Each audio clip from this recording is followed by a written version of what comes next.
Hello and welcome to another episode of All Politics is Local. I'm your host, John Tian. All Politics is Local is a production of the Greater Blackstone Valley Democrats.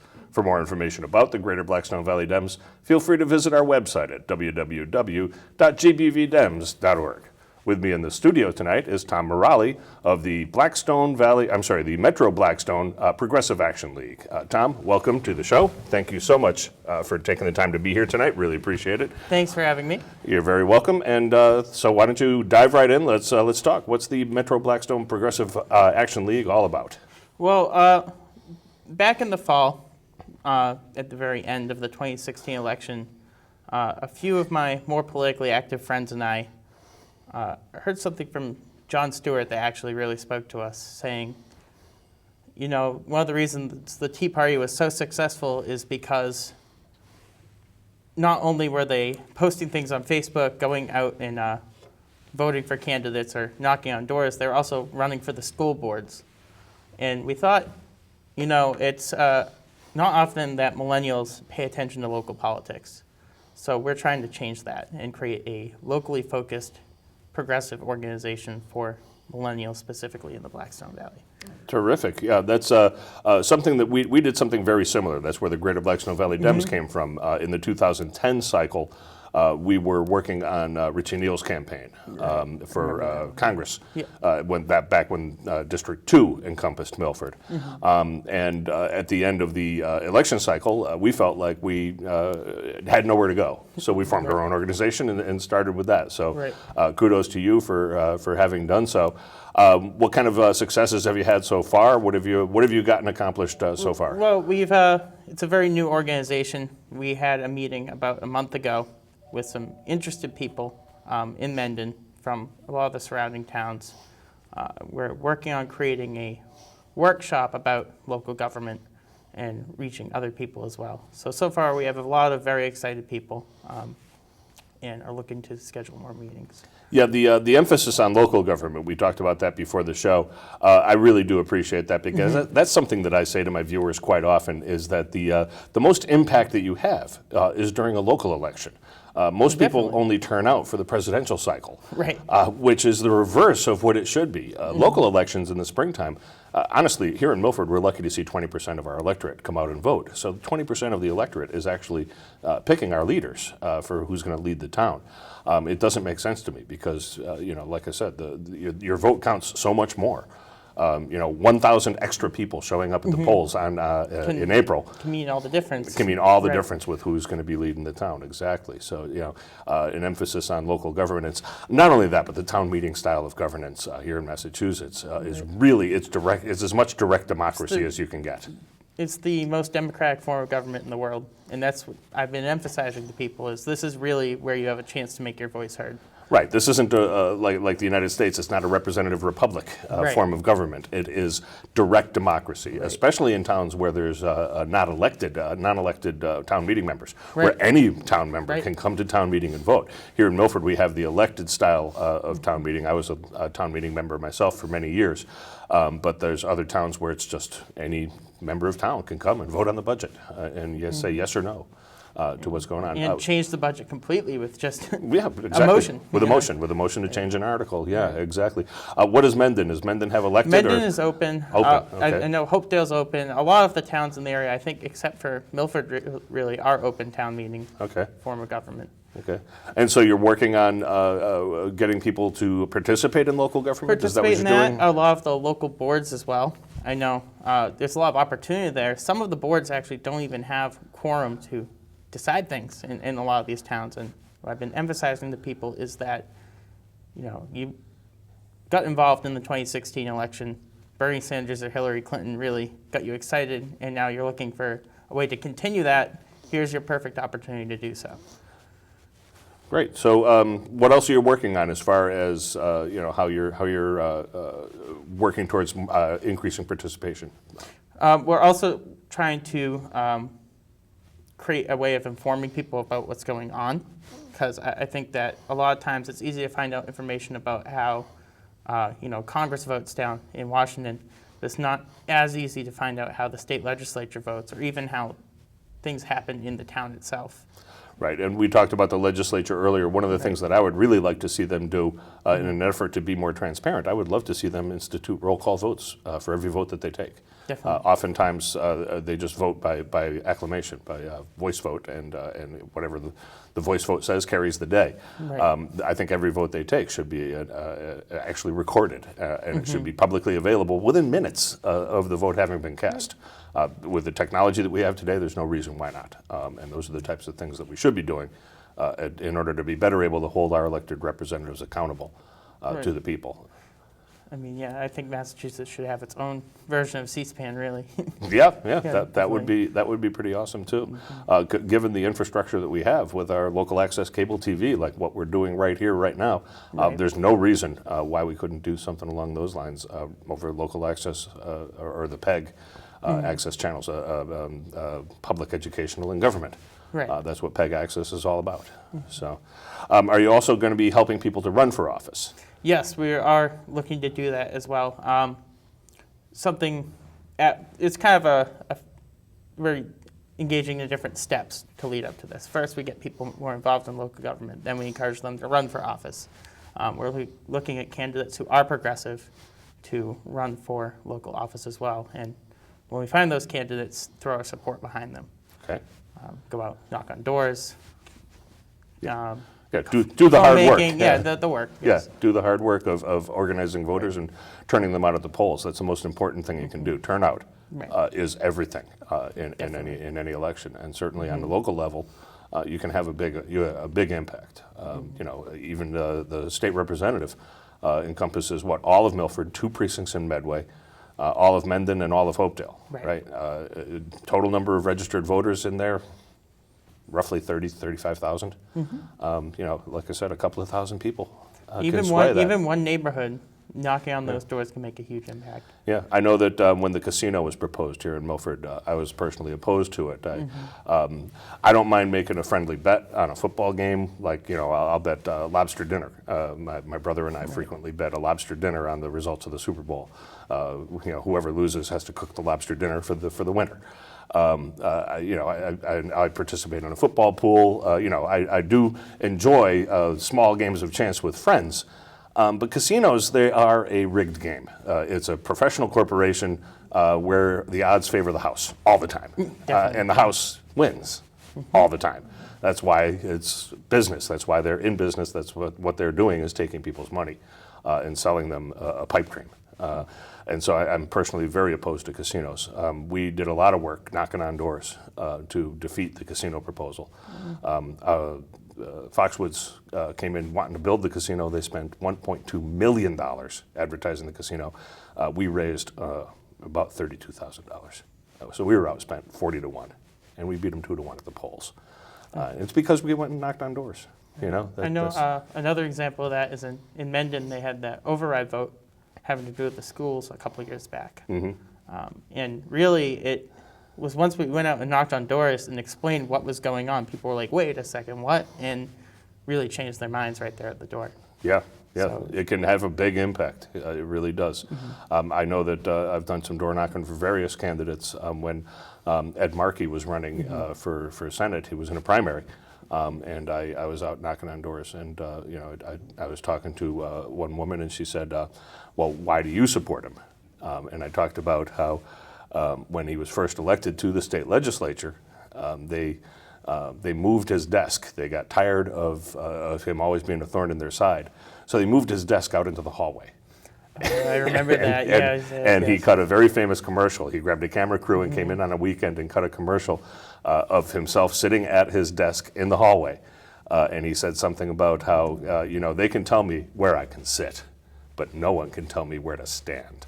And that's, that was just, it was a very effective commercial, and he did really well as a result of it. And when I told her that story, she said, well, that's a great story, and I think I'm with your guy. Yeah. So, it's heartening when you get to a door of an undecided voter and you have a conversation with them and they see things your way. It really is just great. I really enjoy that. Let's talk a little bit about you. I know you have a Facebook page. Let's talk about your Facebook page. How can people find you? It's just our organization's name, the Metro Blackstone Progressive Action League. Okay. You'll see a picture of the statue of Aiden Ballou. Okay. And so far we've been posting articles, meeting dates, that sort of thing. Okay. So that's all they have to do is go to Facebook and search for Metro Blackstone Progressive Action League. I think there's a dash in there as well, right? Yes. I'll put that up on the screen. Excellent. So when you see this on TV or on YouTube, you'll be able to people will be able to see that. Perfect. Okay. So we're looking at the Blackstone Valley. It seems to be trending red these days. That it does. What kind of efforts do you think we can undertake to turn that around? Well, I think one thing that, like you mentioned, people vote in the presidential elections, but rarely even pay attention to the local elections, state elections. For example, I think if you went out and talked to people, a great portion of people wouldn't know even who their Senator Ryan Fatman or Representative Brian Murray are. I don't think they just see these names on the ballot and think nothing of them. So I think a lot of it needs to be increased turnout and information about these races. And the other portion of it, I think, is bringing government back to the people in the area, making it more local. There's this sense that government's all up on Beacon Hill, and they stay there. They are concerned about Boston. They rarely come out this way. And I think that turns a lot of people off. Mm-hmm. Yeah, so it can happen that way. People kind of tend to view Beacon Hill as an insular Right. club, more or less, much like Washington. People look at Washington and say the same thing, that they have no idea of the concerns of the regular voters and things like that. So, certainly a responsive government is something that we need. We want to see people, the people that we elect to represent us. We want to see them representing us well and doing well by us. So how would you want to increase turnout among millennials? What do you think you can do to get them actually to the polls and voting? Well, I think it's a matter of being really organized and actually creating an organization to target them.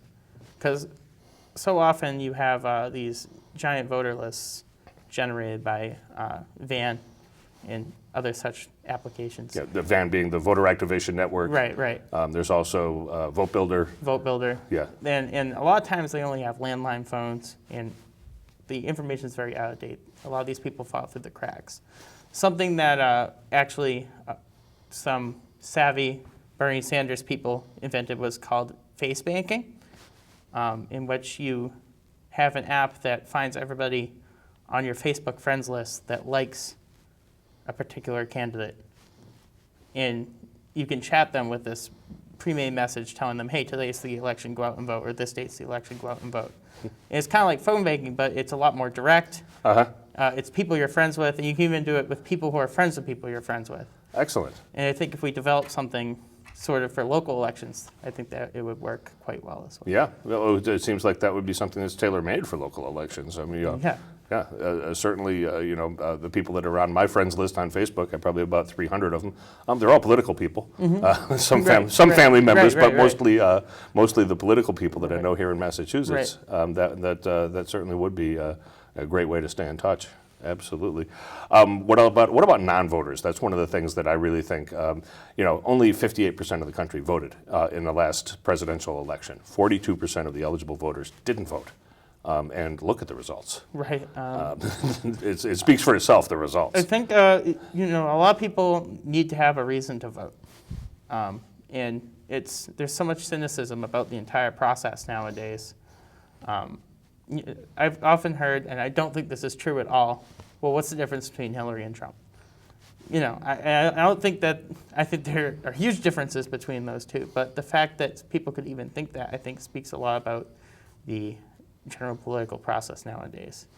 And I think that giving someone a local reason to stay involved, it kind of builds up. You start local, and then it builds up to more national scale. And certainly when you see things happening on the local level, Right. you can actually see results. Definitely. And that's what, my own philosophy is that the government can and should be a force for good in people's lives. We look at things like the Affordable Care Act, what's going on right now with town halls across the country. Republicans are getting lambasted for their insistence on repealing Obamacare. The old adage of you don't know what you got till it's gone. 79% of the country in a recent poll said they want to keep Obamacare. Only 17% insisted on repeal. That's dramatic, but you also see things like you say with people not being informed. You see things like Jimmy Fallon will go out and do interviews on the street, and what's your opinion of Obamacare? Oh, I hate it. Or what about the Affordable Care Act? Yeah. Definitely.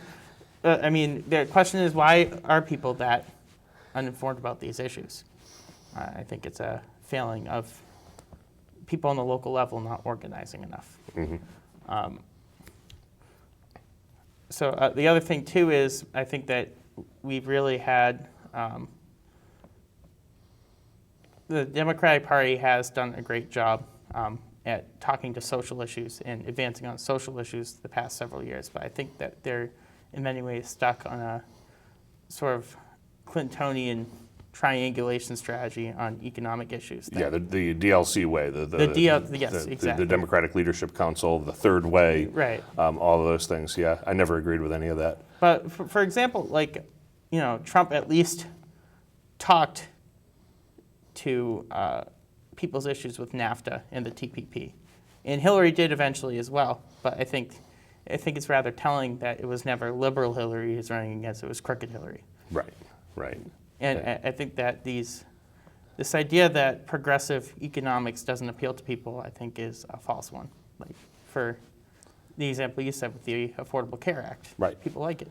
Well, I saw a poll a while ago, maybe a year ago now, that it talked about I think there was about 65 things on the list that said they were all progressive positions, healthcare for all, Medicare for all, that kind of thing, and all of them were favored by huge majorities of the American public. All the way to the bottom of the list, it was still like 55 to 45 that these ideas were winning. And, so are we a center-right nation, as some people would have us believe? No. I don't believe we are at all. Not at all. So I think that the most important thing we can do, you look at the indivisible movement that's going on right now. Do you have any thoughts on that? Remind me of the indivisible movement. Indivisible it's a guide that was put together by several congressional aides. Oh, yes. It tells people the most effective ways to stay in touch with their representatives. And certainly the Republican representatives are getting an earful from Indivisible right now. Indivisible is pretty huge. And talking to the aides, knowing an aide, that guide that came out. Right? Yes, the guide that tells people how to be most effective when contacting a member of Congress or their staff. Myself, I called Charlie Baker's office today at the urging of Move On. Move On sent me a text message that said, call Charlie Baker and tell him that you want the Affordable Care Act kept, and you want Massachusetts to be able to keep the Medicaid expansion. And I get my health care through the Affordable Care Act. My health insurance is through the ACA. I certainly want it kept on the books. I don't want to lose my health insurance. When Trump got elected on election night, I sat there and said, I work in solar power and I get my health insurance through the ACA. Right. I said, there goes my job and my health insurance right there. And I'm not getting any younger. I certainly didn't like the results. I think the thing is, so many people were somehow under the impression that despite the fact that numerous times he said, I'm going to repeal Obamacare, I'm going to transition Medicaid or Medicare to a voucher system, that he wasn't going to do it. Right.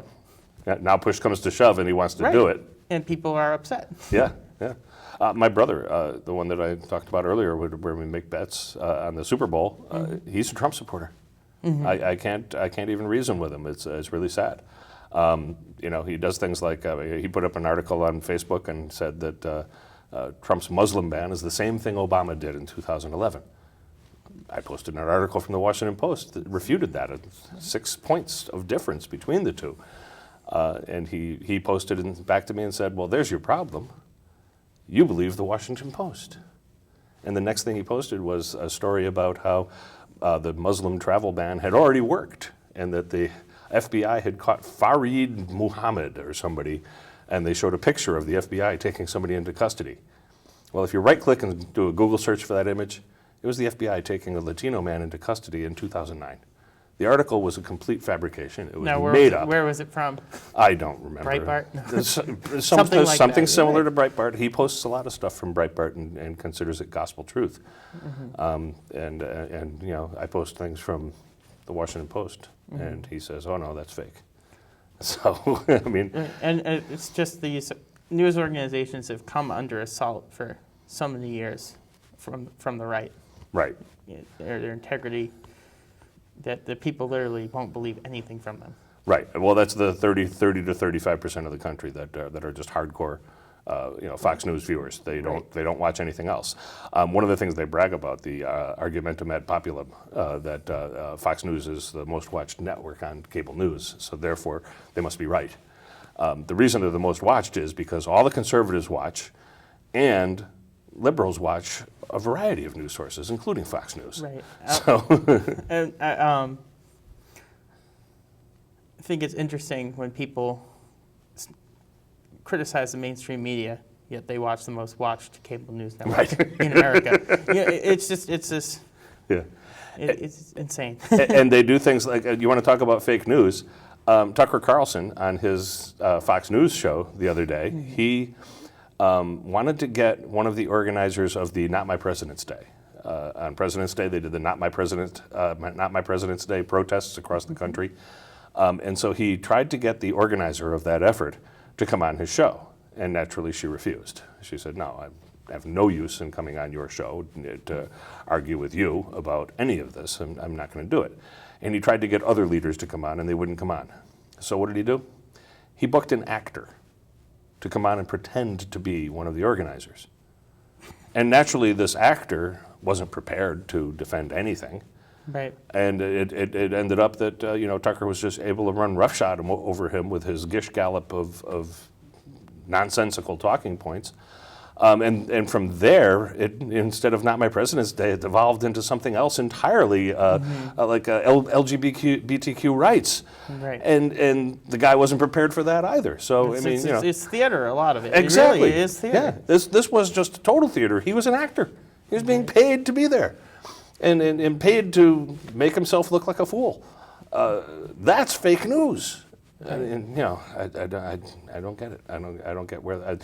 To my mind, they shouldn't be able to call themselves a news network. That should be false advertising. Right. They also call themselves Fair and Balanced. That should be false totally advertising as well. And of course, every news organization does have its bias, but I don't think they hug it quite as tightly as an organization as Fox News does. Exactly.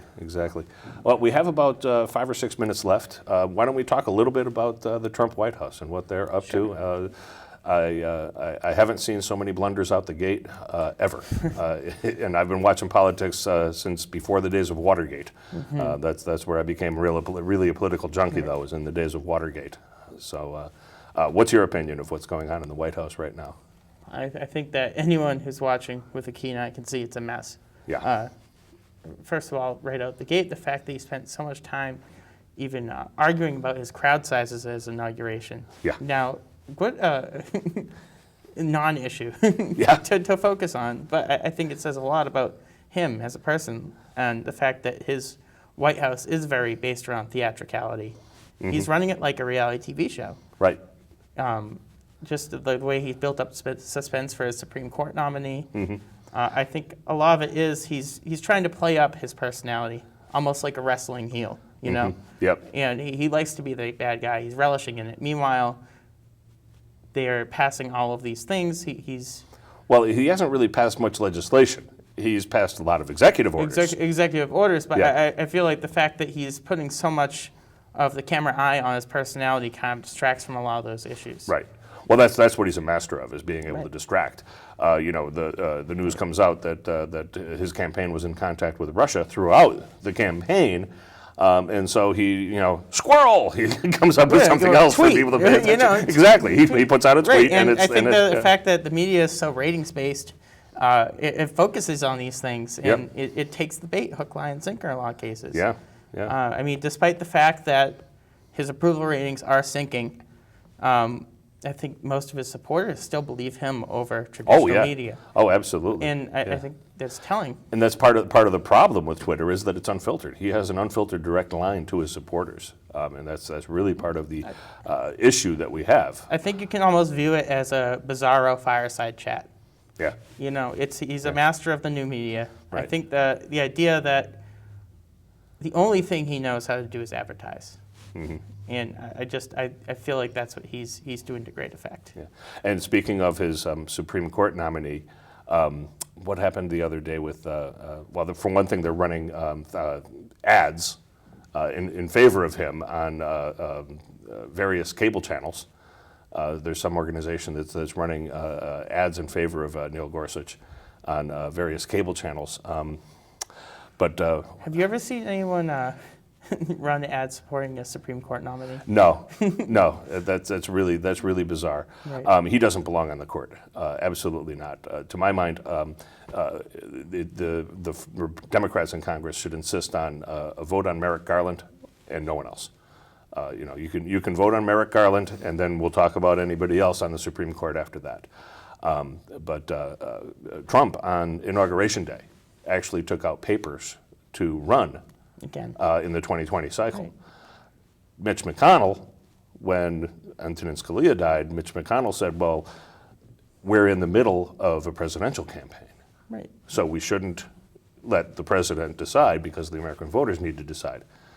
Trump's nomination papers have been pulled at the FEC. We're in the middle of a presidential campaign. Yeah. I don't think we should vote on Well, he had a campaign rally the other day. He did, exactly. Yeah. He held a campaign rally in Florida just the other day. Absolutely, we should not be letting him nominate anyone for the Supreme Court. The voters need to decide in 2020. That's Especially with so much at stake. I think Americans are very much in favor of a divided government. Mm-hmm. It's been shown time and time again, and I don't think that's what we have at all right now. And if the Supreme Court is able to maintain a conservative majority, or get a conservative majority rather, it would just be a nightmare. Absolutely. Well, you know what? We are out of time. So, all right. Tom, thank you so much for coming on me. to All Politics is Local. Really appreciate you being here. All Politics is Local is a production of the Greater Blackstone Valley Democrats. For more information about the Greater Blackstone Valley Dems, feel free to visit our website at www.gbvdems.org. Thanks for tuning in, everybody, and good night.